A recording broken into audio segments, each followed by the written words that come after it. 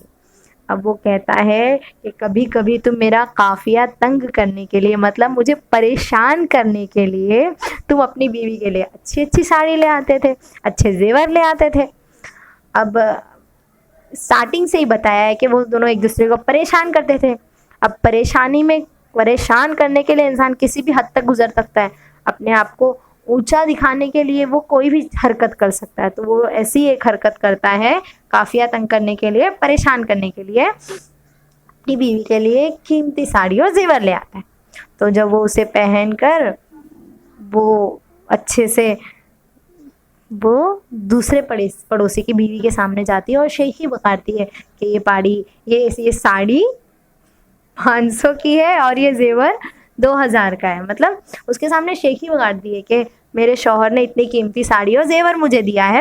تو اب اس سامنے والے کے دل پہ بھی تو یہی گزرے گا نا کہ اب اس کے پاس اتنا اچھا سامان ہے تو میرے پاس بھی ہونا چاہیے۔ تو وہ اسی دن اپنے شوہر سے اس کی فرمائش کرنے لگتی ہے کہ مجھے بھی ایسی ساڑی اور زیور چاہیے، نہیں تو اسے کھانا ہضم نہیں ہوگا اور نیند نہیں آئے گی۔ اب یہ دونوں پڑوسی اس طرح سے ایک دوسرے کو نیچا دکھاتے ہیں اپنی بیوی کی مدد سے۔ اگلا پیراگراف، گزشتہ اتوار کو تمہاری بیوی نے اپنے بچے کے جنم دن پر 25 عورتوں کو مدعو کیا۔ مدعو مطلب بلانا، دعوت دینا جنم دن پر۔ اب میری بیوی کا تقاضا ہے کہ 2 ہفتوں کے بعد جب میں اپنے بچے کا جنم دن مناؤں گی تو کم از کم 50 عورتوں کو دعوت دوں گی، ورنہ ہمسائی کی نظر سے گر جاؤں گی۔ اب بتا رہے ہیں کہ گزشتہ اتوار جو گزشتہ مطلب جو اتوار گیا تھا اس کو تمہاری بیوی نے اپنے بچے کے جنم دن کے لیے 25 عورتوں کو مدعو کیا تھا۔ اب ایک دوسرے کو شان دکھانے کے لیے اپنے بچے کا برتھ ڈے سیلیبریشن ہوتا ہے اور اس سیلیبریشن میں وہ 25 عورتوں کو دعوت دیتی ہے برتھ ڈے میں آنے کے لیے جنم دن پر۔ اب دوسرے پڑوسی کی بیوی دیکھتی ہے اور 2 ہفتوں کے بعد اس کے بچے کا بھی برتھ ڈے ہوتا ہے، تو وہ بولتی ہے کہ میں کم از کم اس نے 25 کو بلایا ہے تو میں 50 عورتوں کو بلاؤں گی، ورنہ اس کی نظر میں میری کوئی عزت نہیں رہ جائے گی، مطلب میں گر جاؤں گی۔ اگر میں بھی 25 بلا لی تو نہیں، مجھے اس سے بڑھ کر دکھانا ہے۔ تو اس نے اگر 25 عورتوں کو بلایا تھا تو میں اپنے بچے کے جنم دن پر 50 عورتوں کو بلاؤں گی۔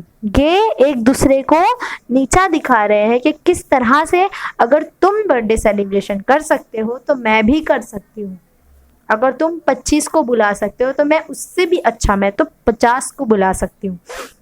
یہ صرف ایک دوسرے میں کمپٹیشن ہو رہا ہے کہ جو تم کرو گے اس سے بڑھ چڑھ کر اس سے زیادہ بہترین ہم بھی کر سکتے ہیں۔ تو پہلے دونوں پڑوسی ایک دوسرے میں ہوتے ہیں، پھر ان کی بیوی، اور پھر اب بچے کو لے کر بھی ایک دوسرے میں شیخی بگاڑنے کی بات آ جاتی ہے۔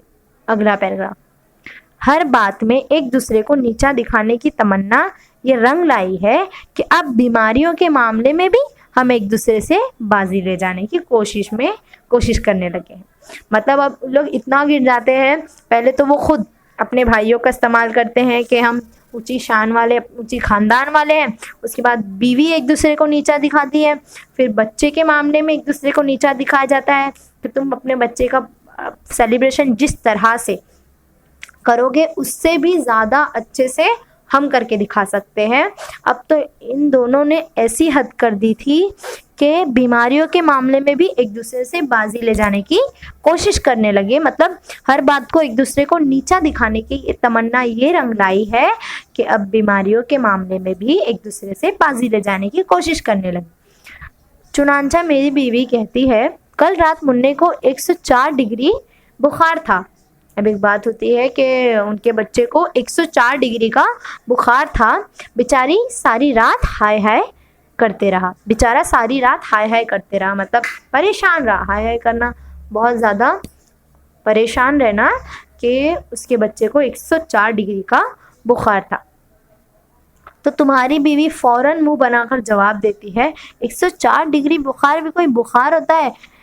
3 دن ہوئے ہماری بڑی منی بیمار پڑ گئی، تھرمامیٹر لگایا تو معلوم ہوا 106 ڈگری بخار ہے۔ وہ 6 گھنٹے بے ہوش پڑی رہی، لیکن میں ذرا بھی نہیں گھبرائی، ڈاکٹر تک کو فون نہیں کیا، سوچا بخار ہی تو ہے، خود بخود اتر جائے گا۔ اب بیماریوں کے معاملے میں ان لوگ نے اس طرح سے حد کی کہ ایک پڑوسی کے بچے کو صرف 104 ڈگری بخار تھا، تو اگلے دن تک ایسے ہی ہائی ہائی کرنا، مطلب باتیں نکالنا کہ میرے بچے کو 104 ڈگری بخار ہو گیا، تو اس پہ بڑھتڑ کے جواب دیا دوسرے پڑوسی نے، تو 104 یہ بھی کوئی بخار ہے؟ میرے بچے کو، میری بڑی منی کو تو 106 ڈگری کا بخار تھا، مطلب تم جس بخار سے مبتلا تھا تمہارا بچہ، میرا بچہ اس سے بھی زیادہ بخار میں مبتلا تھا، لیکن پھر بھی میں نے ڈاکٹر کو نہیں فون کیا، سوچا کہ صرف بخار ہی تو ہے، خود بخود اتر جائے گا۔ وہ 6 گھنٹے تک بے ہوش بھی تھی، 106 ڈگری بخار میں وہ 6 گھنٹے تک بے ہوش بھی تھی، لیکن پھر بھی ڈاکٹر کو نہیں فون کیا، صرف اور صرف سوچا بخار ہے، خود بخود اتر جائے گا۔ اب ان لوگ کی بات یہاں تک بھی آ گئی تھی کہ وہ بیماری میں بھی ایک دوسرے کو نیچا دکھانے لگے۔ اب بیماری میں نیچا دکھانے کا مطلب یہ ہے کہ اگر سامنے والے کو 104 ڈگری بخار ہے تو اس پہ بڑی شان دکھاتے ہوئے دوسرا پڑوسی بولے گا کہ 104 ڈگری کیا بخار ہوتا ہے، 106 ڈگری ہم بخار سہ چکے ہیں۔ مطلب بیماری میں بھی وہ ایک دوسرے کو نیچا دکھانے کی کوشش کرتے تھے۔ اگلا پیراگراف، ایک دن تمہاری بیوی اور میری بیوی اس موضوع پر بحث کر رہی تھی کہ سوتے وقت تم زیادہ زور سے خراٹے لیتے ہو یا میں۔ تمہاری بیوی کہہ رہی تھی جب وہ خراٹے لیتے ہیں تو ان کے خراٹوں کی آواز 1 فرلانگ سے سنی جا سکتی ہے۔ میری بیوی اسے بتا رہی ہے کہ جب ہمارے صاحب جب خراٹے لیتے ہیں تو ان خراٹوں کی آواز سول ہاسپٹل میں سنائی دیتی ہے۔ کئی بار ڈاکٹر ہمارے گھر یہ پوچھنے کے لیے آتے ہیں کہ خیریت تو ہے۔ اب بیماری کو لے کر وہ دونوں بیویاں اپنے اپنے صاحب کے خراٹوں کی آواز میں بھی شیخی بگاڑنے لگی کہ ایک موضوع پہ دونوں بات کرتی ہیں کہ ایک دن سوتے سوتے کون سب سے زیادہ خراٹے لیتا ہے۔ اب ایک بولتی ہے کہ جب خراٹے کی آواز آتی ہے 1 فرلانگ ایک ناپنے کا آلہ تھا، 1 فرلانگ تو اتنی دور تک آواز آتی ہے، جب وہ خراٹے لیتے ہیں تو اس کی آواز 1 فرلانگ تک آتی ہے۔ اور دوسری بیوی اسی پر شیخی بگاڑتے ہوئے کہتی ہے کہ جب ہمارے صاحب خراٹے لیتے ہیں تو ان خراٹوں کی آواز سول ہاسپٹل تک سنائی دیتی ہے۔ مطلب سول ہاسپٹل، آس پاس میں سول ہاسپٹل تھا اور اس سول ہاسپٹل تک ان خراٹوں کی آواز جاتی ہے۔ کئی بار ڈاکٹر ہاسپٹل سے گھر آ جاتے ہیں پوچھنے کے لیے کہ سب خیریت تو ہے، آواز ہاسپٹل تک آ رہی ہے خراٹوں کی۔ مطلب اتنی زیادہ شیخی پہ آ گئے کہ اب خراٹوں کی بھی بات میں لڑنے لگے کہ کس کی زیادہ زور تک خراٹے جاتی ہے۔ ایک کی خراٹے کی آواز 1 فرلانگ تک جاتی ہے تو دوسرے صاحب کے خراٹے کی آواز ہاسپٹل تک جاتی ہے۔ ہماری بیویوں کی دیکھا دیکھی ہمارے بچے بھی لوفلزی کی عادت کا شکار ہو گئے، مطلب ڈینگی بجانا، لوفلزی مطلب شیخی بگاڑنا۔ اب ان سب کو، ان کی بیویاں اور ان کے مطلب بچوں کے والدین کو دیکھ کر کس طرح بچے بھی ڈینگے مارنے کا شکار ہو گئے، لوفلزی کے